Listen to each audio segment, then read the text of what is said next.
Hello class 7 children. I hope you all are doing well. So we have already done 3 chapters in history. Now we will switch over to civics. And the topic is the Constitution and the Preamble. So from your book History and Civics, we'll move to chapter 12, the Constitution and the Preamble. So I have divided this chapter into 2 halves. That is what? The Constitution and the Preamble. So today we are going to do Constitution, and in my next video you will see the video on the Preamble. So children, in this chapter what we are going to do today is we will know what is Constitution and why we need a Constitution. When was the Constitution framed and who framed it? So now in a game what happens? There are 2 teams and then a referee is there who makes certain rules and regulations for that particular game, and then both the team has to abide with that rules and regulations. And if suppose they don't, if there are no rules, what will happen to that game? So to maintain that the game goes on smoothly, it runs in a smooth manner, there's no chaos, so rules and regulations are set. Similarly, what happens to run this government, to govern how does the huge country will run? There are certain rules and regulations set, and where it is so to run this country there are certain rules and regulations that are set.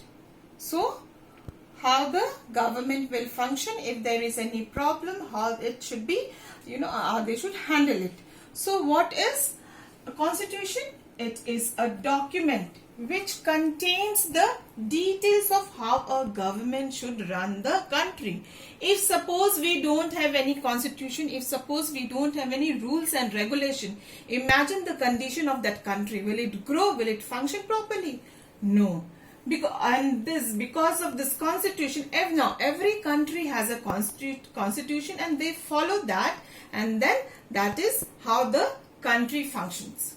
Now, it also defines the power of different organs of the body. Now you must be thinking, as I told you, organs of the body. Why? Because consider this government as your body.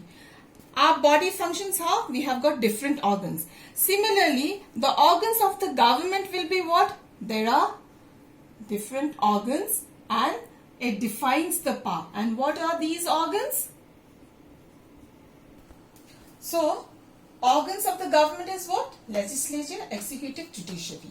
Now, these terms are not mentioned in your book. But why I am telling you? So that you should know what are the organs of the government. First, we will try to understand what is the Constitution, why we need this. Then we will follow your book. We will read. As I read, you will understand more better. So, it defines the power of how they should function. It is mentioned in the Constitution. So what does the legislature do? They make law. Executive, they will execute the laws, and judiciary will see that justice is given to that law. Okay, leaving apart this, we will see now what else the Constitution does. And it is what we are talking about, Constitution. It also explains our national goals. What are our national goals? What type of country we are? Democratic. Okay. Then secular country. So these are the features. So this Constitution also, our Constitution also explains what type of country we are.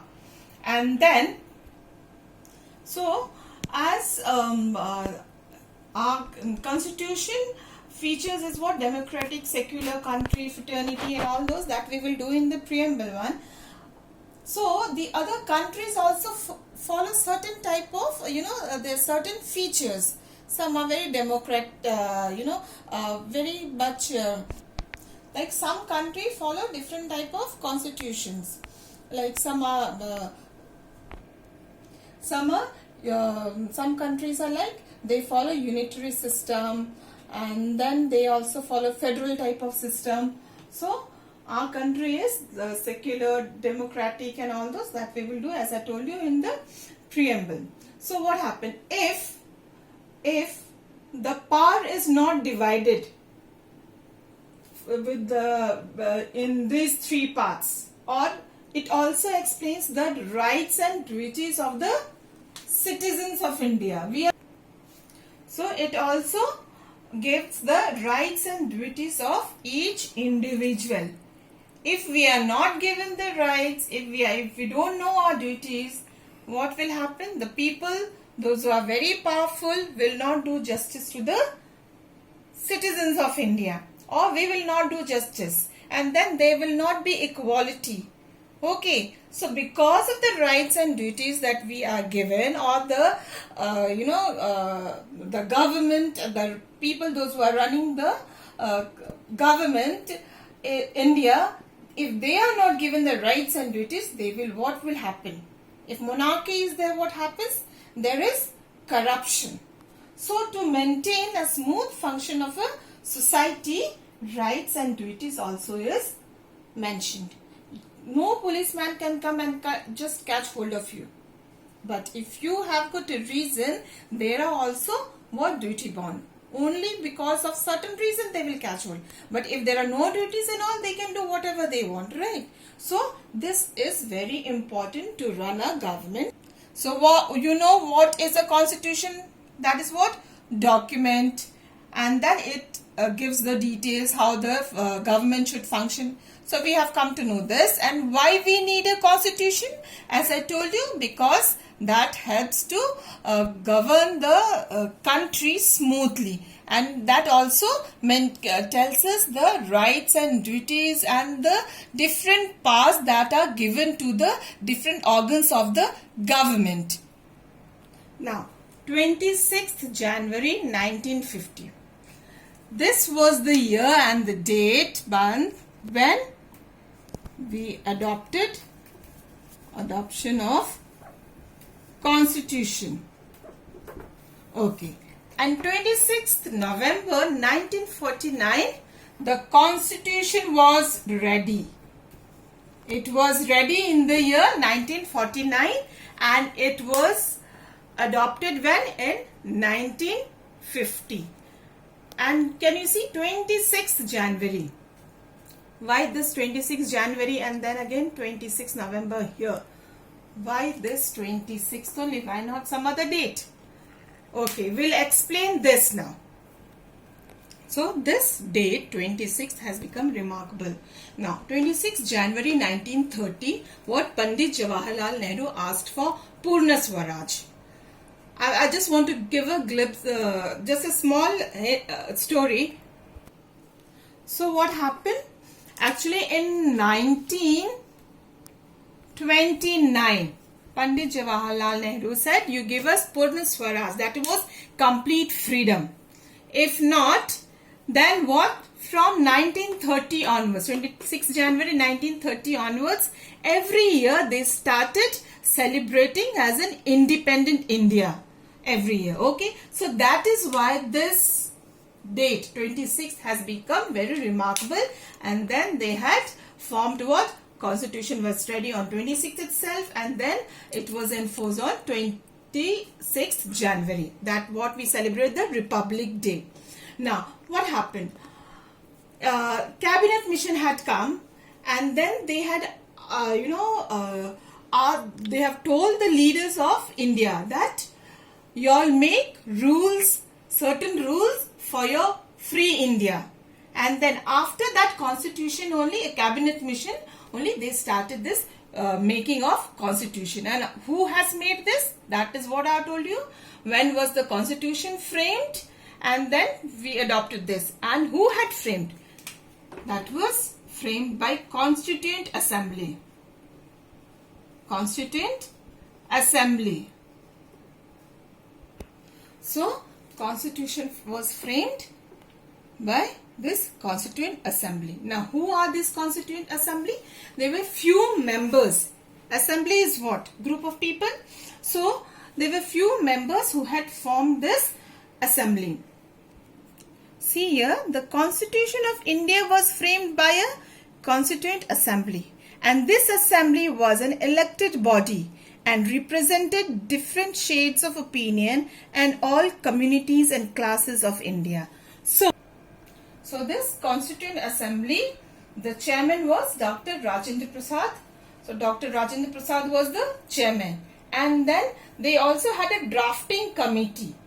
When they were making laws, they were, it was going to the drafting committee, and the chairman of the drafting committee was Dr. B.R. Ambedkar.